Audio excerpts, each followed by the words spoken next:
Donc il y a un plan préparé que nous appelons la destinée. Parce que dans Jérémie, il nous dit ceci: j'ai un plan merveilleux pour vous. Donc nous comprenons, pour chacun de nous, Dieu a déjà préparé un héritage. Quand Dieu nous appelle, il nous appelle et il nous engendre comme fils. D'abord, étant fils dans la maison, l'héritage est un droit que le Père nous garantit. Tout ce que le Père a m'appartient. C'est la raison pour laquelle, quand je travaille dans la maison du Père, je travaille avec zèle, je travaille avec courage, parce que je sais c'est mon héritage, c'est la richesse du Père. Je n'ai pas besoin que quelqu'un d'autre vienne me dire que je puisse travailler. Je n'ai même pas besoin de demander une portion de mon héritage, parce que tout ce que le Père a est à moi. Ah, j'aimerais que tu saches, tout ce que Dieu a est à toi. Tout ce que le Père détient est à toi. Mais le problème, le Seigneur Jésus-Christ nous dit, quand il est venu, il nous a appelés. Mais quand nous répondons, soit quand il nous a engendrés, nous grandissons dans la maison. Pendant qu'on est encore bébé, pendant qu'on joue encore avec les sables, il est hors de question que Dieu qui nous puisse nous donner l'autorité sur l'héritage. Mais néanmoins, étant enfant, on nous donne les administrateurs, on nous donne les tuteurs qui doivent garder ton héritage jusqu'à ce que tu grandisses.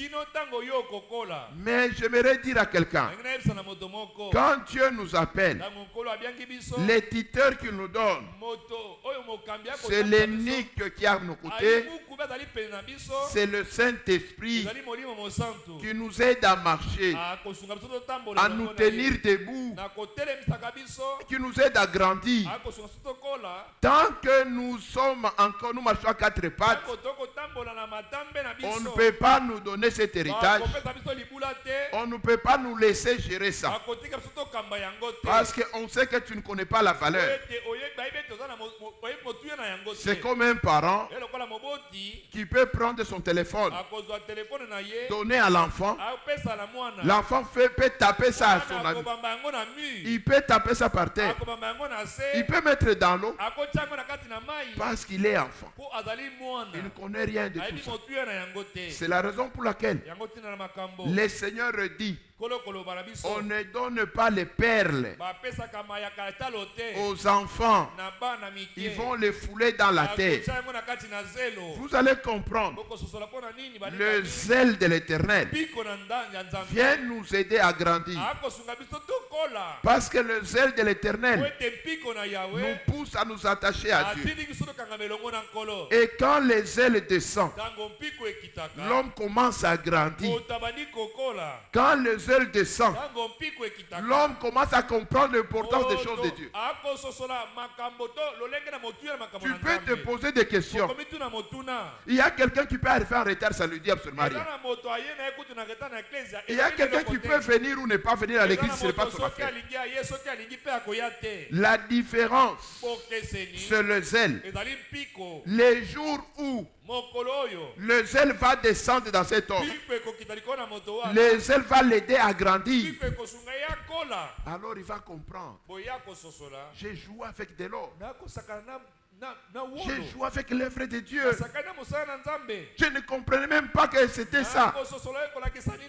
Mais j'aimerais dire à quelqu'un ce matin que le zèle de l'Éternel, que le zèle de la maison de l'Éternel puisse te dévorer. puisse te consommer.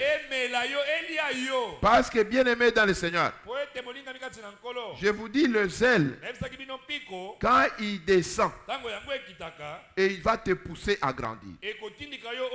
Tu n'auras pas besoin qu'il y ait un administrateur. Tu n'auras pas besoin parce que j'irai à la prière parce que tel est venu. Nous n'avons pas la foi instinctive. Non. Nous, le zèle, le Saint-Esprit, quand il vient, il réactive le zèle. C'est ce qui fait la différence. Quand le Saint-Esprit vient, nous le voyons par le zèle. Il rallume le zèle dans l'homme. Il rallume le zèle dans une femme. Il rallume le zèle dans un enfant. Il rallume le zèle dans un frère. Et la compréhension des choses de Dieu va se différencier. Tu peux nous dire que j'ai le Saint-Esprit. Le Saint-Esprit, on ne le voit pas. Le Saint-Esprit, on ne peut pas le voir dans un homme. La manifestation, c'est le zèle de l'Éternel. Le zèle, parce que quand les zèles descendent dans l'homme, le zèle commence par les transformer. La transformation. Que chacun de nous répète la transformation. La transformation. Quand le zèle vient, le zèle commence d'abord par nous consumer. Le zèle commence par tuer la mondanéité en nous. Le zèle commence par tuer le péché dans le cœur. Donc le zèle amène la transformation. Tu étais pécheur. Mais quand le Saint-Esprit vient, il rallume les zèles. Les zèles t'arrachent au péché. Le zèle va te convaincre que le salaire du péché, c'est la mort. Et le zèle va te retirer de la mort. Parce que Jésus dit, je ne vous laisserai pas orphelins. Vous aurez un administrateur. Vous aurez un tuteur qui est le véritable unique. Il est à nos côtés pour nous convaincre du péché. Mon frère, ma soeur, tant que tu vis dans le péché, sache que tu compliques ta destinée. Sache que tu ne sauras pas te réjouir de ton héritage. Voilà pourquoi ce matin, la première des choses dans nos vies, c'est la transformation. Pourquoi la transformation? Parce que le zèle, avant qu'il se manifeste, avant que le zèle se manifeste au dehors, tu vas le sentir toi-même dans le cœur. Tu dois sentir que je ne marche pas convenablement. Tu dois sentir que non. Quand je parle, je blesse les autres. Tu dois sentir que non, ça ne marche pas. À des moments, tu peux arriver à commettre un péché. Tu sentiras toi-même que l'Esprit te parlait. Ce que tu as fait est mal. Ce que tu as fait n'est pas bon.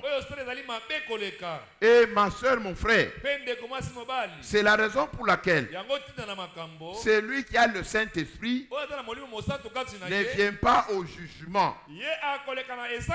Parce que nous sommes jugés en permanence. Le zèle, c'est un jugement instruments que Dieu a placés dans nos cœurs. Et chaque fois que tu fais quelque chose de mal, tu dois sentir le Saint-Esprit te le dire. Le zèle te prendra, te mettra à genoux. À genoux, toi prie. Demande pardon à l'Éternel. Parce que ce que tu fais n'est pas bon. Ce que tu fais va te tuer. Et la parole de Dieu déclare: rachetez le temps, car les jours sont mauvais. Donc nous allons comprendre.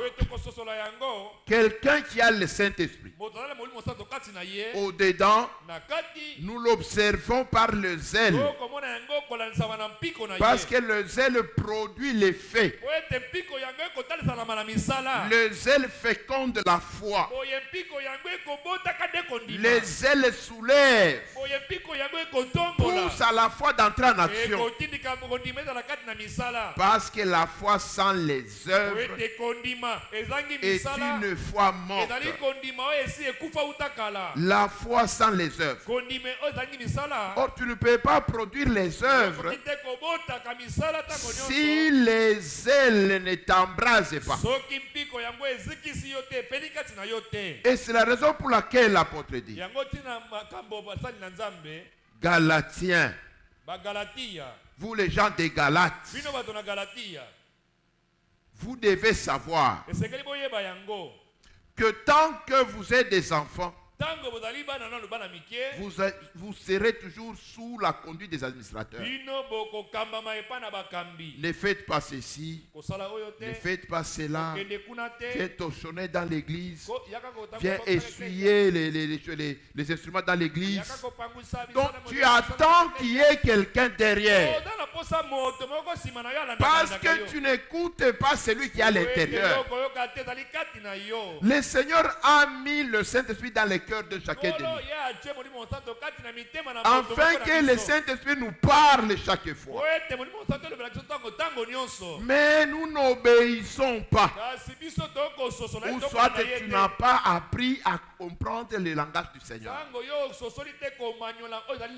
ou parce que tu ne sais pas discerner la parole de l'Esprit.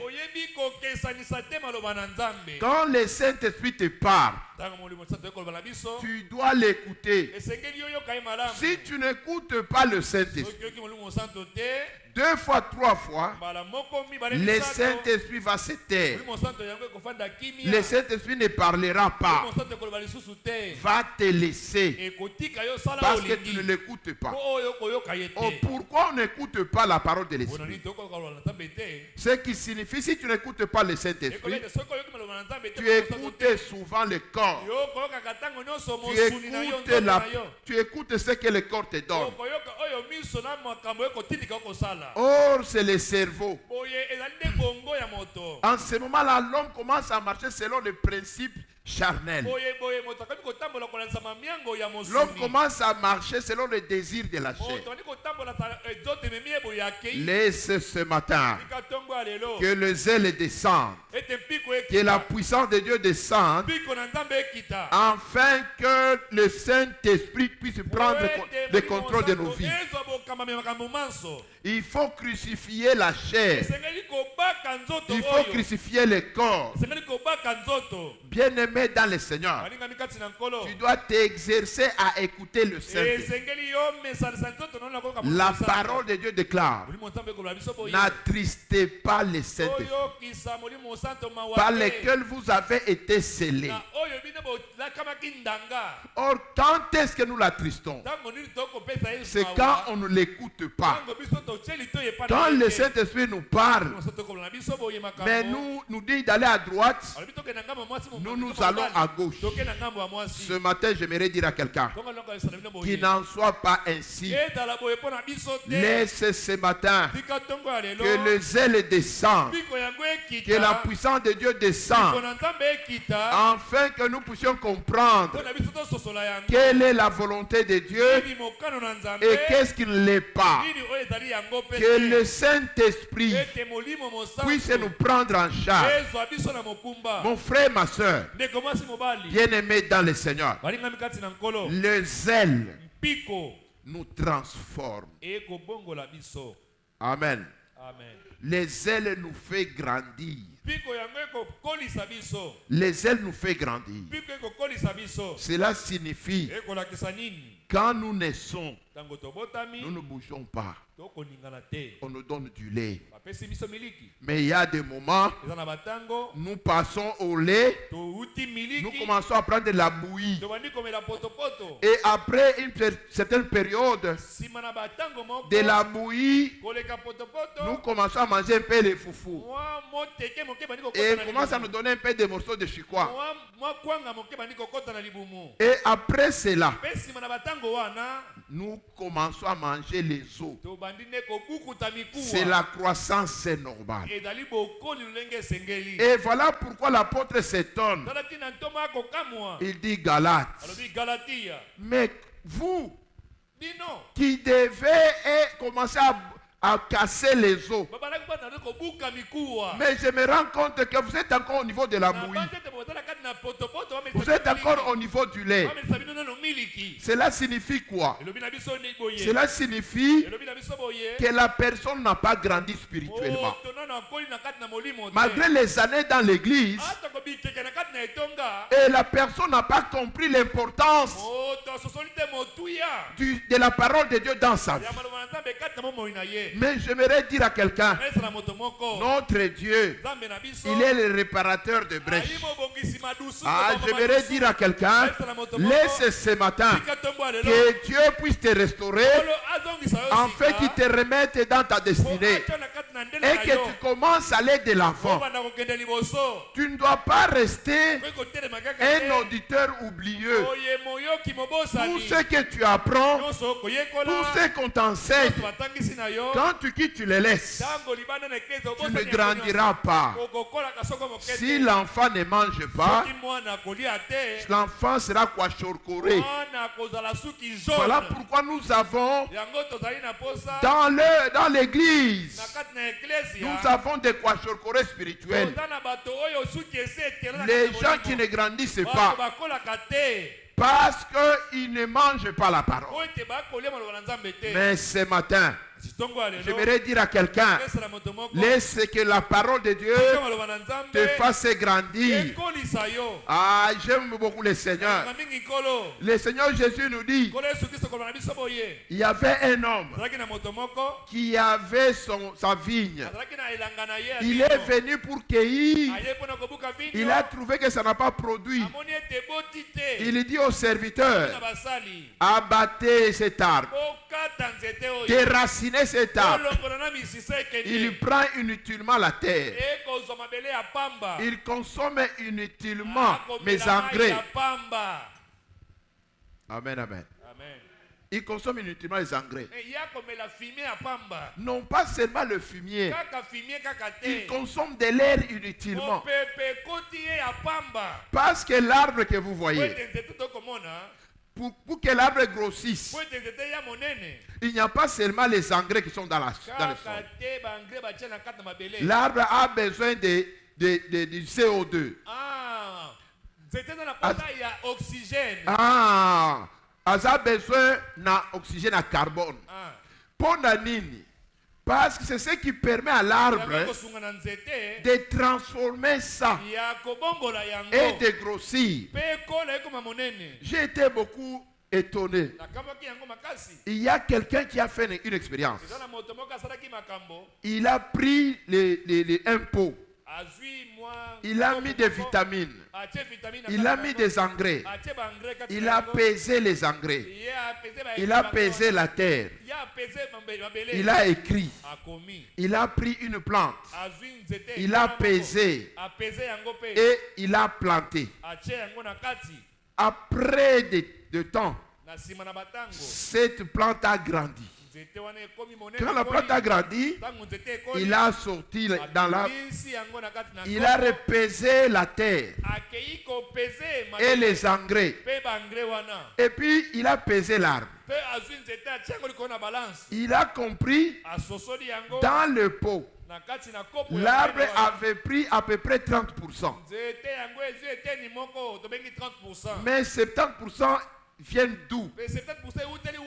Ça vient de dioxyde de carbone. Parce que c'est ce que l'arbre absorbe pour nous donner l'oxygène. Et c'est ce qui contribue à l'arbre à grossir. Bien-aimé dans le Seigneur, j'aimerais te dire que le propriétaire a dit cet arbre occupe inutilement le terrain. Non pas seulement il bouffe l'oxygène, non pas seulement il bouffe l'engrais, et il occupe même l'espace inutilement. Abattez-le, enlevez-le, déracinez-le. Oh, gloire soit rendue au Seigneur. Mais il un avocat qui s'est tenu debout et dit non, pardonne, laissez-moi, je vais m'en occuper.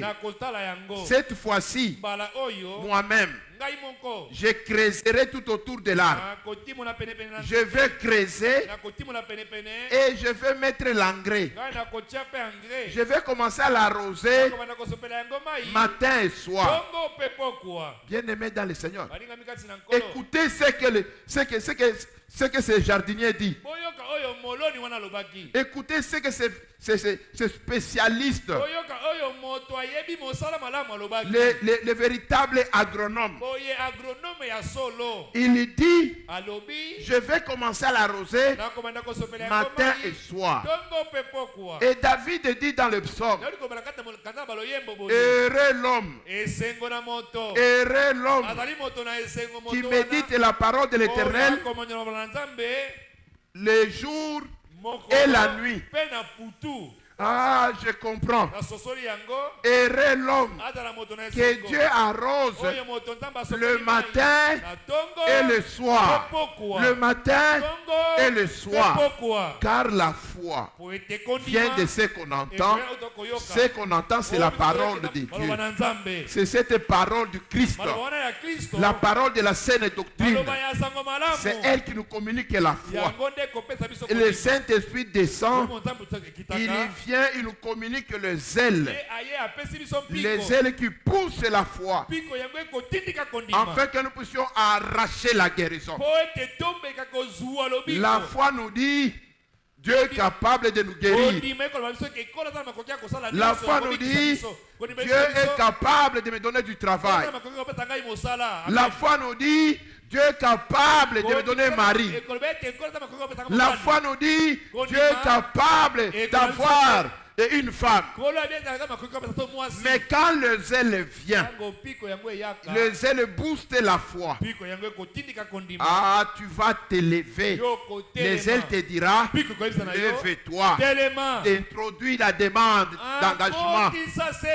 Va là-bas, chez les deux Gérard, à la SNEL, à la régie des eaux. Va poser, introduis ta lettre. Mais vous savez, quelqu'un qui a la foi, il sait que Dieu est capable. Mais il faut seulement des recommandations. Il faut seulement, si, non, comme j'ai mon frère qui est ministre, je vais le voir. Tu as totalement raison. Mais l'homme de foi, parce que le zèle te dit qu'en dehors de Dieu, il n'y a personne, ni ton père, ni ta mère, mais c'est Dieu. C'est Dieu seul.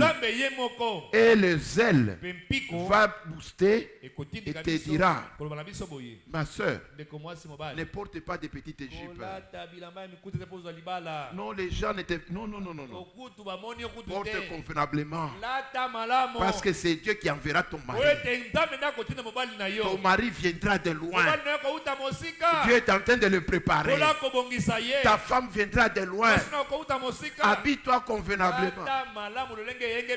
Vous savez, la chair. La chair va te dire, mais il faut quand même y pendre. Là, ta main à ta bras cassé. Comme ça, on a teinture. Mais quand les gens regardent, ils disent, cette fille, elle est légère. Cette fille ce n'est pas mariable. Quand même, on pose la question. Et nous voyons une fille là, elle est jolie, mais elle est trop légère. Ça, ce n'est pas une femme à mettre à la maison. Même un homme, mon frère, la foi te dira, ta femme est là. Et les jours où ça viendra, tu vas passer, tu regardes la soeur, tu passes, la soeur te regarde, tu passes, il y a quelque chose qui va vous attirer. Et Dieu prépare ça pour toi.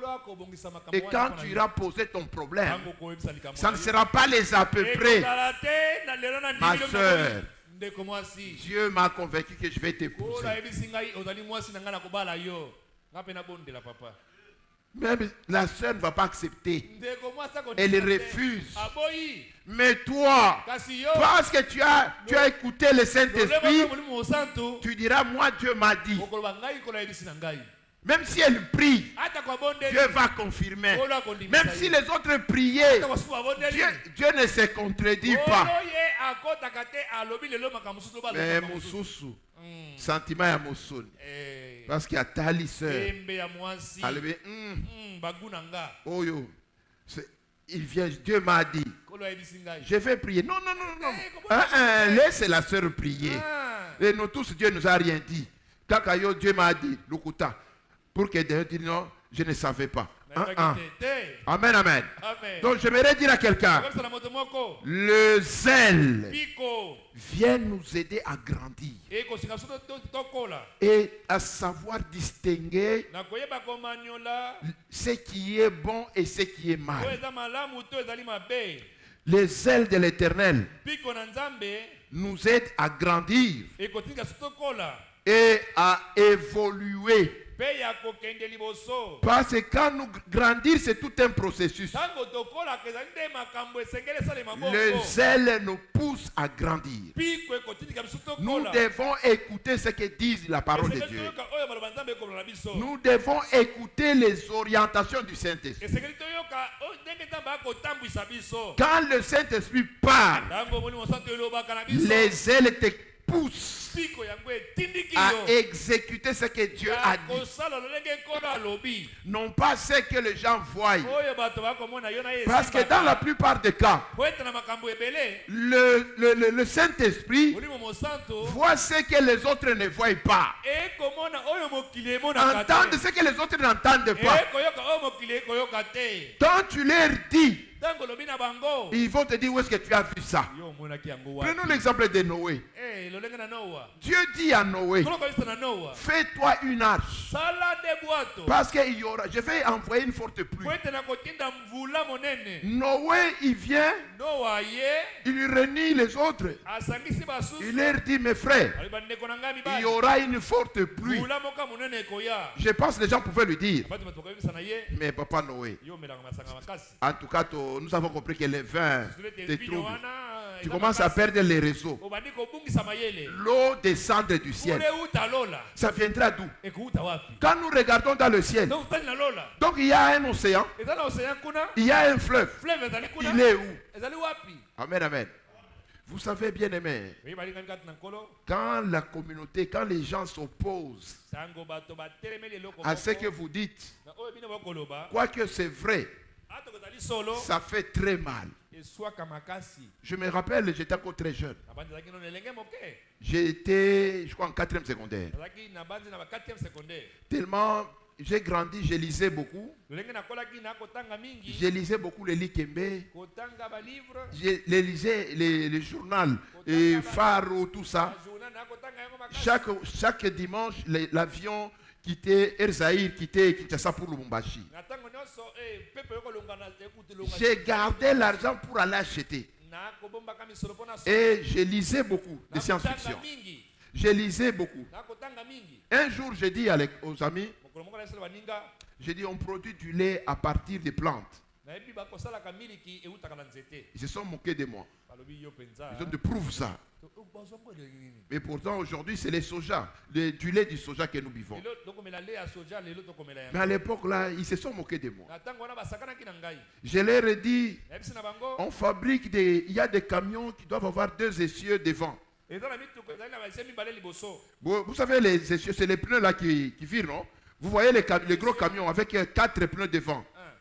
À ce temps-là, moi, je l'ai dit, on fabrique il y a des véhicules. Ils se sont moqués de moi. Il n'y avait pas d'internet. Je vais les prouver comment. Alors ils se sont moqués de moi. Et je me suis tué. Nous étions à l'université. Et quand on arrive à l'université, c'est là que maintenant les gens ils voient. Effectivement que du lait, oui, on en fabrique. À partir du soja, on produit du lait. Et ils voient que oui, il y a le véhicule avec. Et je pense qu'on voyait déjà les camions qui entraient, qui venaient de la... ils entraient à Lubumbashi. Alors je leur ai dit, mais vous vous souvenez, vous vous êtes moqué de moi. Ils m'ont dit, qui t'avait dit d'être en avance par rapport à nous? C'est ça la réponse qu'on m'a donnée. Donc chaque fois dans la société, si tu es conduit par l'esprit, il peut t'arriver que les gens ne sont pas d'accord avec toi. Les ailes te diront d'avancer. Je vous dis souvent, la majorité c'est Dieu. La majorité c'est d'avoir Dieu de ton côté. C'est là que tu vas peser mon frère. C'est là que tu vas peser ma soeur. Le zèle de l'Éternel nous fait grandir. Les zèles de l'Éternel nous poussent à aller de l'avant. Malgré les vents contraires, malgré les obstacles, j'aimerais dire à quelqu'un, les ailes, quand il y a des obstacles, quand il y a des difficultés, les ailes te diront, ces obstacles sont là pour que tu grandisses. Les obstacles sont là pour que Dieu se glorifie. Voilà pourquoi Jésus peut dire, ce jour-là on lui dit, il y a un aveugle. Et les apôtres posent qui a péché. Il n'est pas question du péché. Tout obstacle que tu as dans la vie n'est pas un péché. Toutes tes difficultés, tu peux connaître, ça ne fait pas du péché. Il dit, c'est pas pour que les œuvres du royaume puissent se manifester sur la terre. Ah, donc, ma soeur, mon frère, il y a des difficultés qui sont tes marchepieds. Quelqu'un qui a le Saint-Esprit, quelqu'un qui est zélé, il voit dans les difficultés une opportunité. Quand tout le monde dit que ça ne marche pas, c'est là que lui sait, avec Dieu, moi je marcherai, moi j'escaladerai, je vais sauter des murailles au nom de Jésus. Souvenez-vous, bien-aimé Joseph, il a fallu qu'il ait des obstacles. Joseph, Dieu lui a dit, toi tu es un prince, ton père, ta mère et tes frères vont venir s'agenouiller devant toi.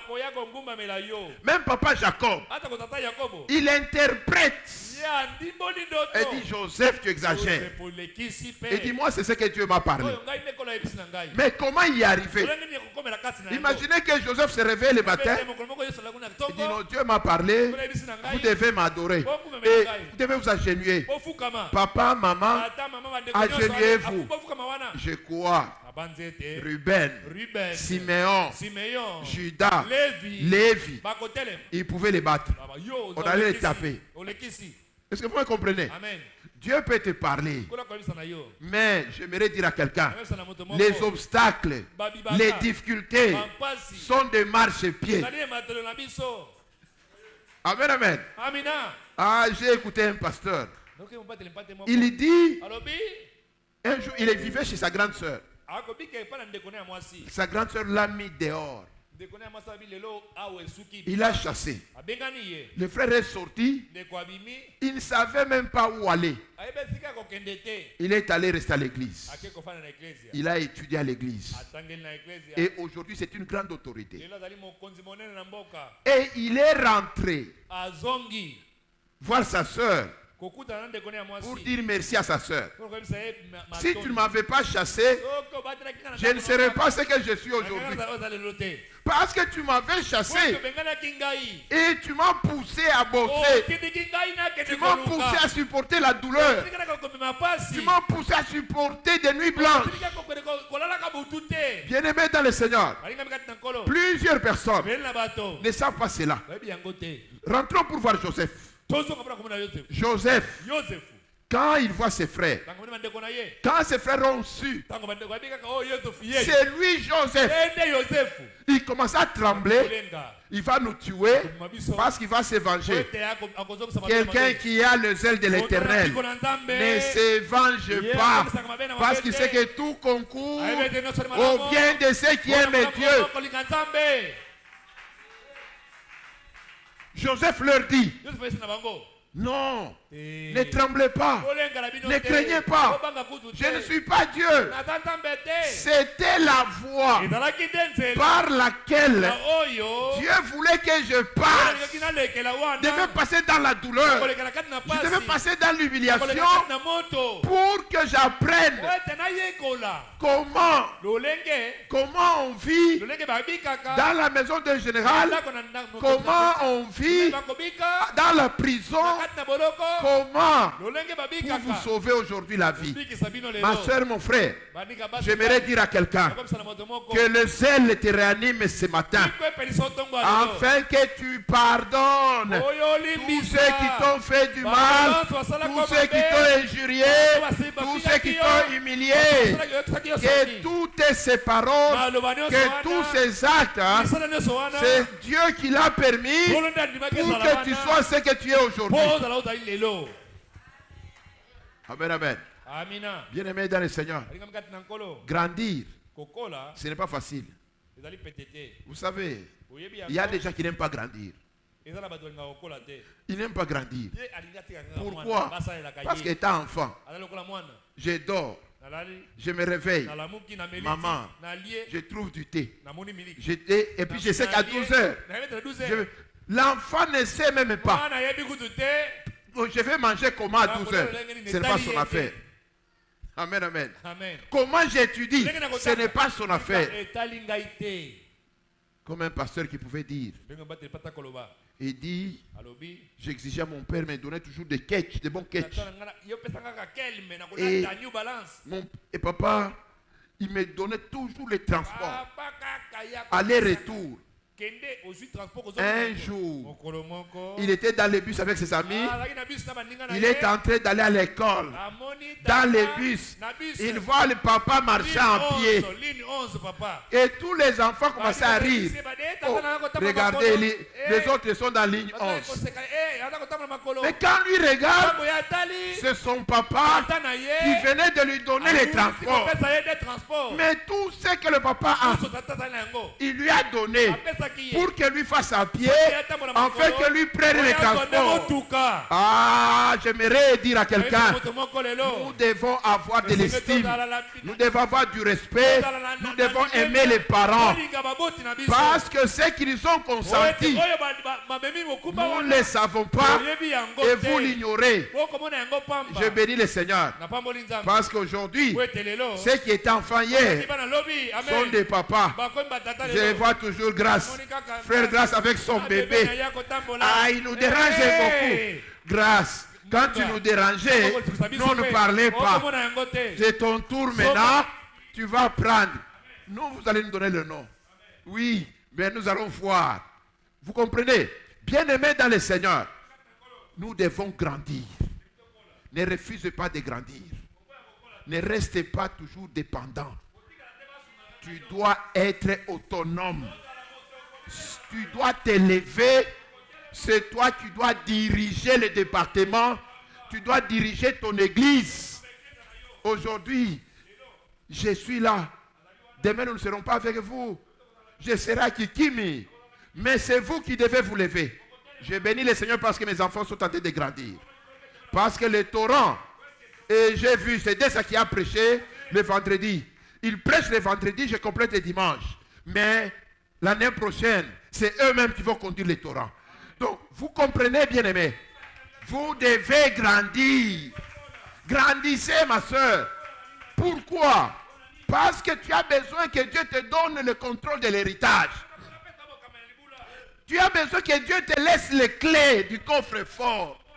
Afin que tu commences à manger ce que tu veux. Dieu ne te donnera pas l'autorité tant qu'il n'a pas réalisé que comme il travaille avec moi, quand il travaille. Mais bien aimé, qu'est-ce qui se passe? Qu'est-ce qui se passe? Nous avons les micros avec fil, nous avons les micros sans fil.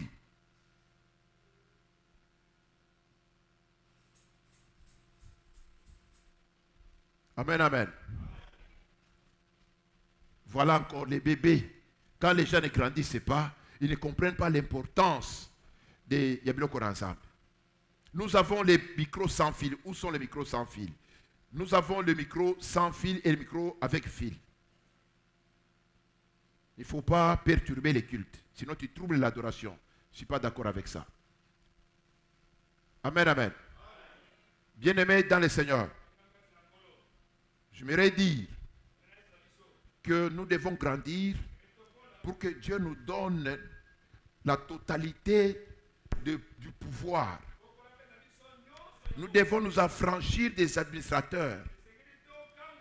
Un enfant de Dieu, il ne doit pas attendre seulement qu'on lui dise ce qu'il doit faire. Il faudrait que lui-même comprenne que ça, je dois le faire. Dans la maison de mon père, il manque telle chose. Je vais le faire. Dans la maison de mon père, non, tel département ne marche pas. Mais tu vois le pasteur, nous pouvons faire quelque chose. Je vois que des aboitis dans quelque part. Oui, et nous sommes en train de voir l'enfant commence à grandir. Que le papa soit là, qu'il ne soit pas là. Que la maman soit là, que la maman ne soit pas là. Mais nous sentons que l'enfant grandit. L'enfant a la responsabilité. Cet enfant, on peut lui laisser la clé de la maison. On peut lui laisser la clé du congélateur. Et il ne doit pas commencer à préparer du matin au soir. On laisse la clé du frigo. Il ne doit pas boire du matin au soir. C'est déjà un enfant qui sait. Ce qu'il y a ici, c'est la provision. Parce que si nous recevons les visiteurs, nous allons les servir. Si quelqu'un a besoin, peut prendre un. Être enfant, ce n'est pas bon. Je me rappelle, quand nous arrivons chez quelqu'un, il nous met un bol de bonbons. Donc, vous ne faites que manger les bonbons. Vous oubliez même que ça peut te faire du mal. Et par après, on vous dit non, ce n'est pas pour vous. On met seulement si la bouche est sèche. Hein. Tu peux prendre un bonbon et lécher. Amen, amen. Alors quand on arrive, comme c'était un blanc, quand vous arrivez, il vous regarde, vous êtes à combien? 5. Il met 5 bonbons. Amen, amen. Parce qu'on est enfant. Un responsable, quand la personne grandit, saura que non, il y aura plusieurs personnes qui viendront, qui seront servies. Donc le zèle nous pousse à grandir. Et le zèle nous donne les armes offensives et défensives du Saint-Esprit. Ésaïe 26, 11. J'aimerais dire à quelqu'un, tu peux avoir la foi, tu peux avoir la connaissance. Sans les ailes, chaque fois tu vas commencer à pleurer, à regarder les gens. Oh mon problème, les gens ne m'aident pas, les gens ne viennent pas me voir. Non. Quelqu'un qui a le zèle, les zèle lui dira, tu as les armes. Regarde l'épée. Regarde la flèche. Non, ne regarde pas les gens. Regarde Dieu. Dis avec Dieu, je ferai des exploits. Les zèle va te pousser à entrer en prière. Tu vas prier pour ton cas. Tu vas prier pour tes difficultés. Tu vas prier pour ta maladie. Tu vas prier. Puis tu prieras encore. Ma soeur, mon frère, l'apôtre dit, priez sans cesse. Priez. Quand vous êtes malade, priez. Quand vous êtes êtes en bonne santé, priez. Quand vous manquez, priez. Quand vous en avez, priez. Priez toujours. Priez sans cesse. Et le zèle de l'Éternel nous poussera toujours au pied du Seigneur. Celui qui sait se mettre à genoux devant le Seigneur, il se tiendra debout devant les épreuves du diable. Souvenez-vous d'Esther. Elle dit, il y a une loi qui condamne des morts quiconque vient en présence du roi sans être appelé. Mais allez dire, soyez en prière, je serai en prière. Ah, j'aime les ailes. Il chasse la peur, il chasse la crainte. Et Esther dit, le troisième jour, je me lèverai, je marcherai devant le roi. Si c'est pour mourir, j'accepte de mourir. Si c'est pour vivre, je vivrai. Le zèle nous pousse dans la vie de prière. Chasse la peur, chasse la crainte.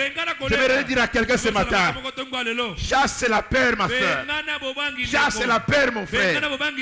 Dis à ta voisine, dis à ton voisin, chasse la peur, chasse la crainte. Ne tremble pas, ne crains pas, car l'Éternel ton Dieu, c'est un Dieu terrible, c'est un Dieu redoutable.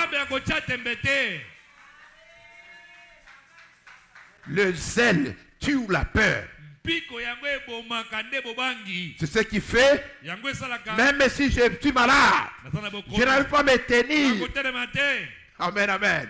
Oh, je commence par la prière. Le véritable zèle va te pousser d'abord à commencer par la prière.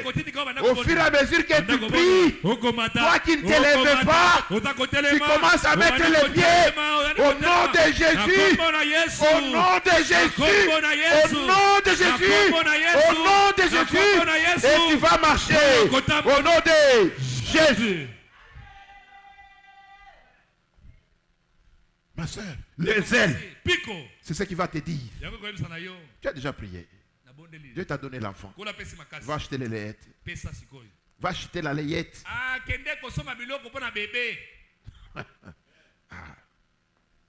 Amen. Tu vas acheter. Tu commences à te cacher, qu'on me voit, parce que sinon on va se... Non, non. Les ailes n'est pas là-bas. Les ailes que les gens parlent, que les gens ne parlent pas, cela ne me concerne pas. Que les gens se moquent, que les gens ne se moquent pas, ça ne me concerne pas. Vous voyez, aujourd'hui dans l'église, nous prêchons par manque des ailes. Les gens qui chantent, ça manque des ailes. Ils veulent que les gens voient que tu avais une belle voix. Tu as ta récompense. Tu n'espères pas chez l'Éternel. Mais quand le zèle vient, tu dis d'abord de prier. Tu vas te faire entrer dans la prière, te mets à genoux, parce que le zèle a besoin de te briser, de te broyer de l'intérieur. Quand tu deviens faible, quand tu deviens malléable, c'est alors que les ailes te disent, lève-toi et marche. Lève-toi et marche. Car les ailes disent, je n'ai ni or, je n'ai ni argent. Ce que j'ai, c'est la parole de Dieu. Ce que Dieu, c'est le nom de Jésus. Lève-toi et marche au nom de Jésus. Bien-aimés dans le Seigneur, les ailes nous donnent les armes offensives et défensives. Offensive, si déjà l'ennemi commence au loin, nous commençons la prière. C'est ainsi quand le Saint-Esprit nous dit, entrez en prière. Même si nous avons prié un mois, et le Saint-Esprit dit encore, rentrez en prière. Nous rentrons encore en prière. Nous n'avons pas besoin de dire, nous avons déjà beaucoup prié. Non. Ça, c'est la sémence du diable. N'écoutez pas. Toi, prie encore. Continue jusqu'à ce que le miracle de Jéricho va tomber. Amen, amen. Et les armes défensives, si déjà l'ennemi est déjà entré, nous utilisons pour nous défendre. Et nous nous défendons par la prière, par la parole de Dieu. Nous nous défendons, nous les repoussons et nous faisons la contre-attaque. Ne restez pas seulement dans la défensive. Nous devons attaquer. Que Dieu bénisse tous ceux qui étaient au torrent qui marchent. Parce que le Saint-Esprit m'a révélé une chose. Il m'a dit les torrents des camps. Le torrent des camps a débordé. Il commence à couler. Il a coulé vers les champs de tir. La semaine prochaine, il va couler vers le Lubwaku. Et il va couler, va tourner tout Galiema. Amen, amen. Oh, Dieu est merveilleux. Dieu est redoutable. Dieu est terrible. Le zèle nous pousse à porter les fardeaux les uns pour les autres. Le zèle va te pousser à porter les fardeaux. Pour l'église et particulièrement pour ta famille. Tu ne peux pas porter les fardeaux si tu es faible. Pour que tu saches porter les fardeaux, il faut que tu aies des épaules bien garnies. C'est le zèle qui va te donner. Et le zèle va te pousser à prier. Quand tu vois quelqu'un qui souffre, il est venu la semaine passée malade. Cette semaine, il est malade. Un mois malade. Qu'est-ce que tu ressens dans ton cœur? Quand tu me vois malade, tu sens quoi? Alléluia. Il faut que tu aies la douleur que je ressens. Et que les ailes vont te pousser à me prendre en charge. Les ailes vont te pousser à prendre en charge ta soeur. Les ailes vont te pousser à prendre en charge ton frère. Tu dois dormir par terre pour prier pour notre frère, notre soeur.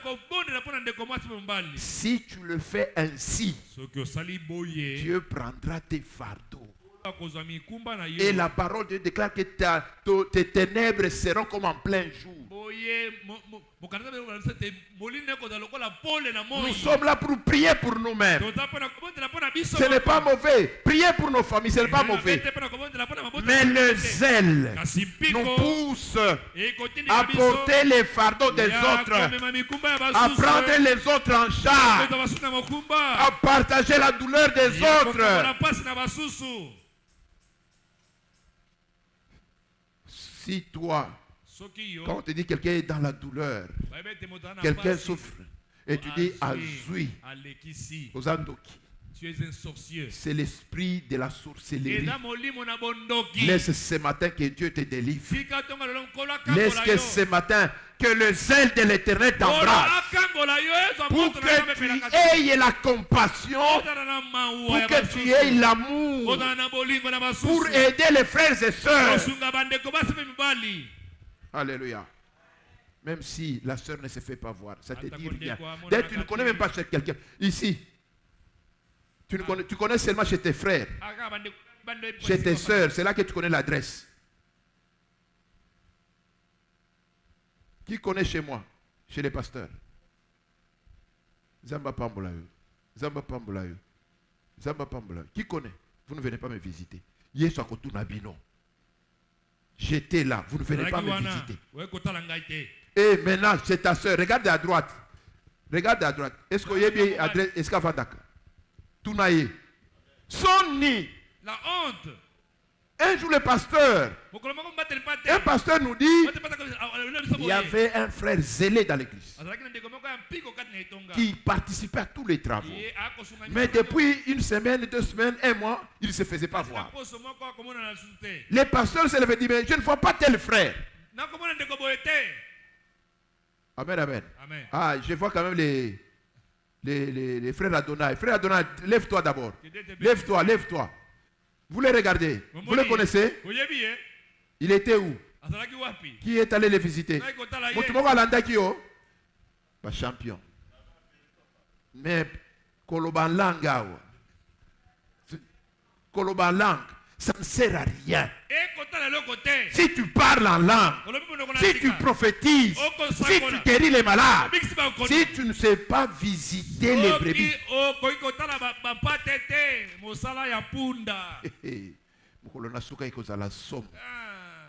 J'ai posé des questions. Cherchez-moi le frère Adonai. Même les jeunes ici. Président va jeune. Nazo tambola na d'ailleurs samedi tout ça l'évangélisation. Tout ce qui est départ bandimena to bondel. Azol bana yeba katike bafanda kao. Yo za pasteur, yo de ko remplacer ngai pasteur, oyebite ba adresse. Qui pasteur exam sala awa côté na cherté. Ministère ezali na kati ko visiter bana na nzambe. Amen. Okukuta oyo aza na pota obongisi. Okukuta oyo monguna saki obondeli. Toujours c'est le ministère. Ministère.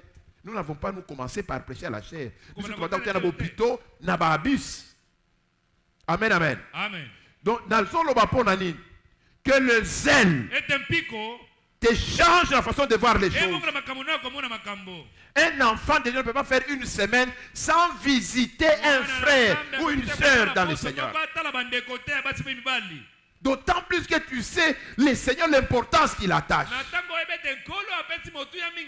Simon, m'aimes-tu?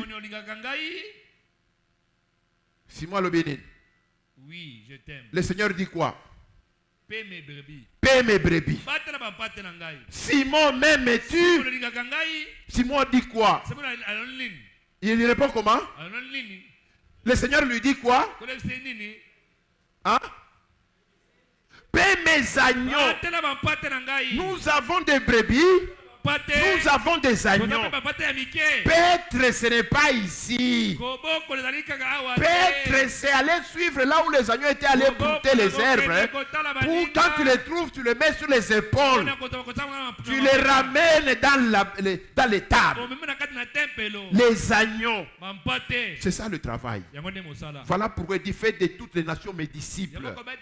Ce n'est pas les disciples seulement des dimanches. Non, ma soeur, mon frère, chaque semaine, pose-toi la question, est-ce que les ailes m'ont poussé à travailler? Je vais chuter. Je vais chuter. Amen. Le zèle nous transforme en dispensateurs de l'héritage de Dieu. Nous sommes à Ésaïe 25, verset 11.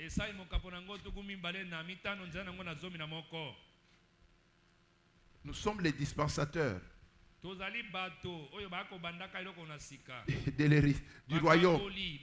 C'est nous à qui vous ouvrirez la porte sera ouverte. Le Seigneur dit, je vous donne la clé. Celui que vous ouvrirez sera libéré. Celui que vous fermerez sera fait. On ne donne pas aux enfants ce pouvoir. On donne aux dispensateurs dont le zèle a fait preuve. Celui-là, il a l'autorité de déclarer que le ciel est ferme. Le ciel se ferme. Que le ciel s'ouvre. Le ciel s'ouvre. Au nom de Jésus. Souvenez-vous, la parole nous dit, nous sommes prêts à punir toute désobéissance à la parole de Dieu. Si nous sommes trouvés nous-mêmes obéissants. Est-ce que vous me suivez? Dieu a besoin de faire de toi des dispensateurs du royaume. À moins que tu sois obéissant à la parole de Dieu. Et Dieu nous rend interlocuteurs agréés Nombre 25, 11. C'est-à-dire Dieu, il voit en nous les interlocuteurs.